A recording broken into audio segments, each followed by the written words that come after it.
आप मानते नहीं हो, हम बार बार कहते आए हैं बचकर रहो, सावधान रहो, सतर्क रहो। क्यों? क्योंकि 2024 आ रहा है और उसके साथ क्या आ रही है? उसके साथ आ रही है बसड़, वो भी एकदम हाई लेवल की। और आज इस बसड़ के अंदर सबसे टॉप पर कौन बैठा है? सबसे टॉप पर बैठा है ये बंदा। One of the biggest reason कि 48% महिलाएं जो हमारे देश में हैं, उनके ऊपर किसी ने कभी सोचा नहीं जितना सोचा जाना चाहिए था। एक ऐसा टैलेंट छुपा हुआ हमारे देश में, उनको दबाया गया है कॉन्शियसली।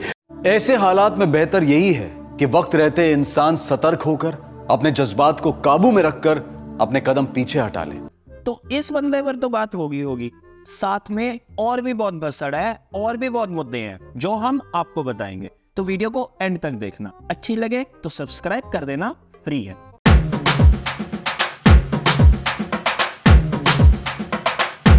हम्बा हम्बा रम्बा रम्बा कम्बा कम्बा। सबसे पहले तो हमारी एक रिक्वेस्ट है उन लोगों से जो चचा के लिए स्क्रिप्ट लिखते हैं, भैया या तो इतनी हार्ड वोकैबुलरी यूज मत करो, या तो इतने भारी भरकम शब्द यूज मत करो। तो मेरे ब्यूरोक्रेसी के लोग अब एस्पिरेशनल डिस्ट्रिक्ट के अंदर मूड बनाने भी इंस्टीट्यूशनल डिलीवरी करेंगे। हमने दुनिया के सामने इंटरनेशनल सोलर अलायंस बनाया। मैं सरकारी मशीनरी का पूरा शक्ति काम में रहा।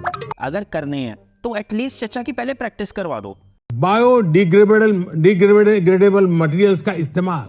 अब होता क्या है, चचा बोलते बोलते तो चला जाते हैं और वर्ल्ड वाइड बेइज्जती हो जाती है। देश की प्रतिष्ठा का सवाल है, आप समझो। Biodegradable materials. और फिर अगर हम टोकते हैं तो हम बन जाते हैं एंटी मोदी, हम बन जाते हैं एंटी नेशनल।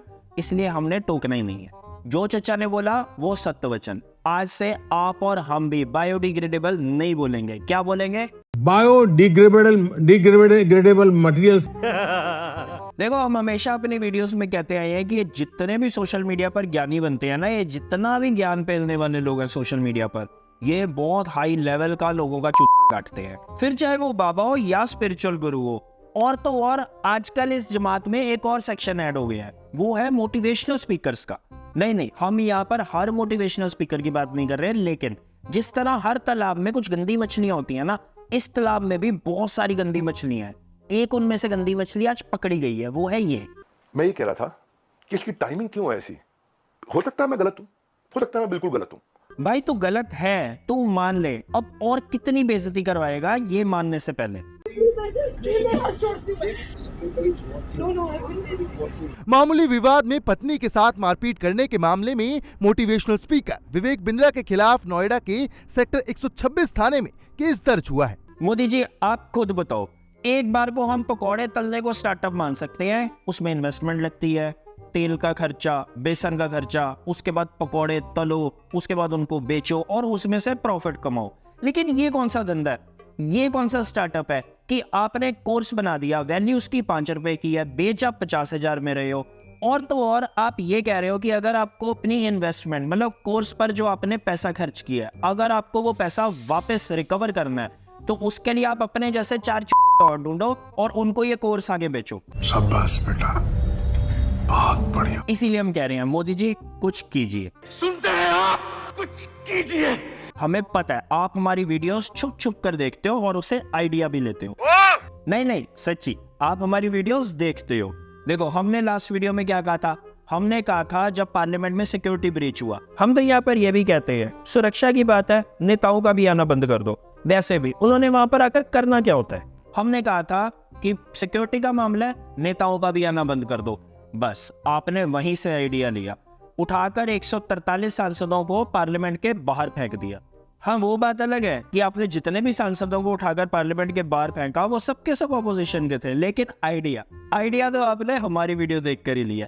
अब आइडिया आप हमारी वीडियो से लेते हो, खुद के आपके हो गए 2 करोड़ सब्सक्राइबर और हमारे लोग सब्सक्राइब ही नहीं कर रहे। तुम्हें शर्म है? कुछ शर्म आया है? अच्छा, मजे की बात क्या है कि इस सारी सस्पेंशन की भसड़ के बीच में ना 10 बिल पास हो गए जो कल को लॉ भी बन जाएंगे और आपको और हमको, मुबारक को, कभी पता भी नहीं चलेगा क्योंकि उस पर कोई डिस्कशन ही नहीं हुई। चलो आपको एक बिल के थ्रू समझाने की कोशिश करते हैं कि किस तरह से ये बिल आपसे और हमसे जुड़े हुए हैं जो संसद में इस भसड़ के अंदर पास कर दिए गए। पहले क्या था कि अगर आप एक्यूज्ड हो किसी साइबर क्राइम में या फिर किसी इकोनॉमिक ऑफेंस में, तो ज्यादा से ज्यादा पुलिस आपको 15 दिन के लिए अपनी कस्टडी में रख सकती थी। उसके बाद उसको आपको जुडिशियल कस्टडी में भेजना पड़ता था, मतलब जज की कस्टडी के अंदर, जहां पर आपको लॉयर का एक्सेस मिलता था, आपको अपना डिफेंस तैयार करने का मौका मिलता था। लेकिन अब नए बिल के अकॉर्डिंग वो 15 दिन की कस्टडी को बढ़ाकर 90 दिन का कर दिया गया। मतलब पुलिस आपको 90 दिन तक बिना मजिस्ट्रेट के सामने पेश किए हुए अपनी कस्टडी में रख सकती है। अब आप कहोगे कि ऐसे कैसे लॉ चेंज हो गया? हमें नहीं पता और कभी पता चलेगा भी नहीं, क्योंकि ऑपोजिशन बैठा है बाहर और दूसरी तरफ जो सरकार से पूछ सकता है वो है हमारा मीडिया। वो कहाँ बैठा है? सरकार की गोदी में नहीं, आजकल बैठा है वो सरकार के चरणों में।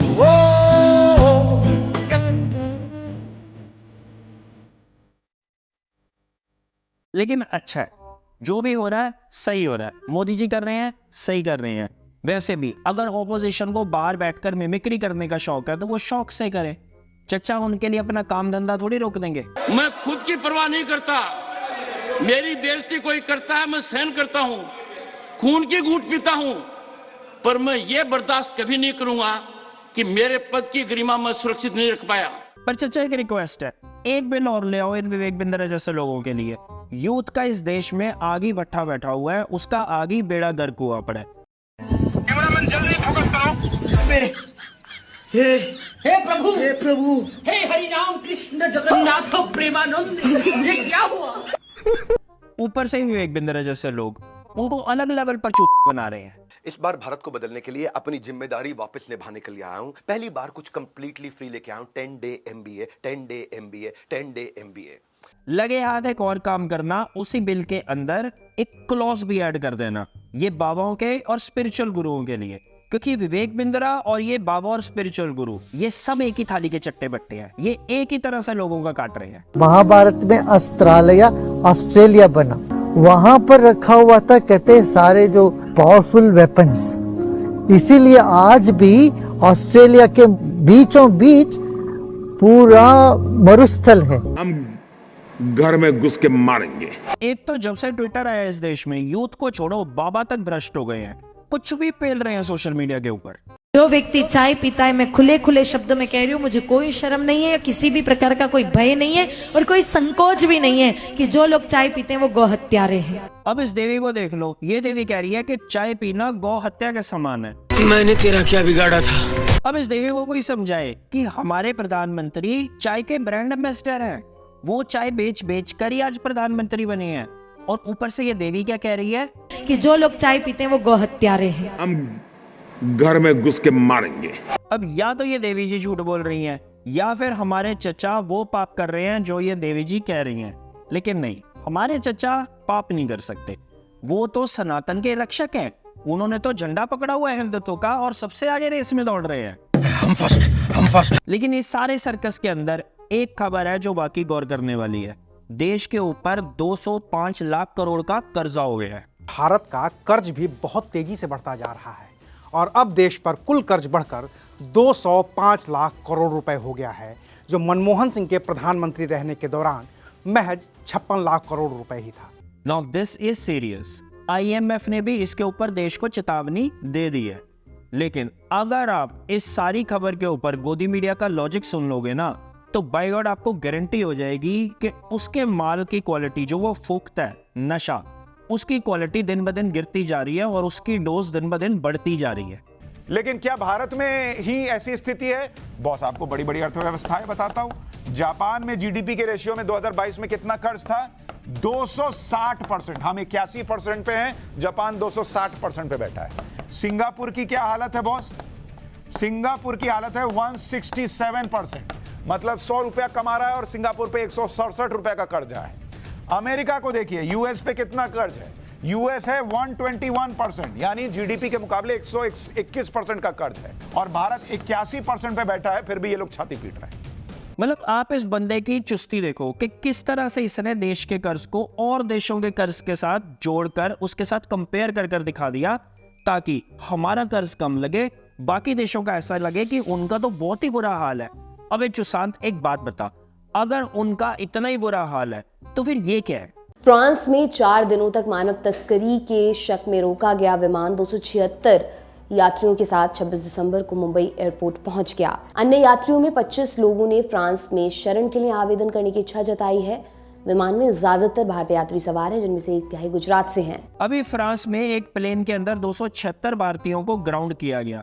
प्लेन दुबई से निकारागुआ जा रहा था, जहां से वो लोग निकारागुआ के थ्रू यूएस के अंदर इल्लीगली दाखिल होने की फिराक में थे। मजे की बात इन सब में ये है कि इन सब में 90 गुजराती थे। हाँ, वही गुजरात जिसका मॉडल आज भी बेचा जाता है इलेक्शंस के अंदर। वाह मोदी जी वाह। अब गुजरात में राम राज्य है, लेकिन लोग वहां के इतने बेवकूफ हैं कि बाहर बसने के लिए कुछ भी करने को तैयार हैं, फिर चाहे उनको इल्लीगली जाकर ही क्यों ना बसना पड़े। अब यहाँ पर सरकार को एक काम करना चाहिए, सुशांत का शो उन लोगों को दिखाना चाहिए जो उस प्लेन में थे, उनको भी, ताकि पता चले कि जिस देश में वो बसने जा रहे हैं वो देश तो पहले से कर्जे के अंदर है, और वो भी इंडिया से ज्यादा कर्जे के अंदर है। अमेरिका को देखिए, यूएस पे कितना कर्ज है। यूएस है 121%, यानी जीडीपी के मुकाबले 121% का कर्ज है। वरना सरकार एक और काम कर सकती है, अगर उनको सुशांत का शो नहीं देखना तो उनको विवेक बिंद्रा की मोटिवेशनल स्पीचेस सुनाए। विवेक बिंद्रा की मोटिवेशनल स्पीच सुनकर वो इतने कैपेबल हो जाएंगे कि इंडिया के अंदर ही 10-20 लाख रुपए महीना तो वो वैसे ही कमा लेंगे, बाहर जाने की उनको जरूरत ही नहीं पड़ेगी। 10 day MBA, 10 day MBA, 10 day MBA। हम तो यहाँ तक ये भी कहते हैं, ये जितने भी नेता है ना, इन सबके लिए मैंडेटरी कर दो, इन सबके लिए कंपलसरी कर दो कि इन सबको हफ्ते में एक मोटिवेशनल स्पीकर की स्पीच सुननी ही सुननी है, उस पर विचार विमर्श भी करना है। जनता को आप मूर्ख समझना बंद कर दीजिए। नहीं, सीरियसली, हम मजाक नहीं कर रहे हैं, हम सीरियस हैं। नेताओं को मोटिवेशनल स्पीचेस सुननी चाहिए। अब आप खुद देखो, भजन लाल जो राजस्थान के अभी अभी सीएम बने हैं, उन्होंने स्टेज के ऊपर हमारे चचा, हमारे प्रधानमंत्री को श्रद्धांजलि दे दी। दुनिया के सामने भारत की ताकत को रखने का इस राजस्थान की वीर भूमि से किया। उन्होंने पोखरण में 98 में परमाणु विस्फोट करके दुनिया को अपनी ताकत दिखाने का काम भी किया था। मैं ऐसे ही यशस्वी प्रधानमंत्री नरेंद्र मोदी जी को भावभीनी श्रद्धांजलि भी देता हूं। हम घर में घुस के मारेंगे। अब अगर इन्होंने विवेक बिंद्रा की मोटिवेशनल स्पीच सुनी होती कि अपने इमोशंस को किस तरह से कंट्रोल किया जाए, कैसे हमें भावुक नहीं होना, तो क्या ये इस तरह की हरकत करते? क्या ये हमारे चचा को श्रद्धांजलि देते? नहीं। जोक सपाट, होता क्या है ना कि ये सारी केओस के अंदर, इस सारे सर्कस के अंदर जो एक्चुअल खबरें होती हैं, जो एम्प्लॉयमेंट से जुड़ी होती हैं, जो ग्रोथ से जुड़ी होती हैं, जो हमारी इकोनॉमी से जुड़ी होती हैं, हमारी पर कैपिटा इनकम से जुड़ी होती हैं, ये सारी की सारी न्यूज़, ये सारे के सारे फैक्ट्स आप तक कभी पहुंचते ही नहीं।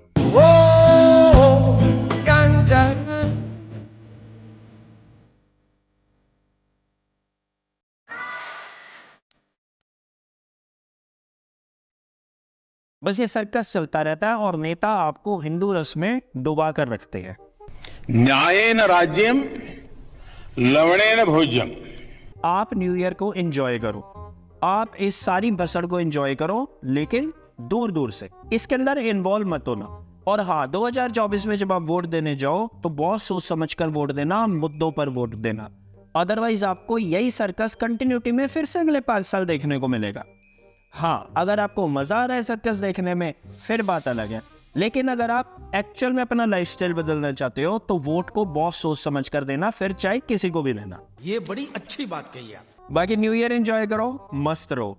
India is great, be healthy, be happy. बाकी तू बोल दे यार।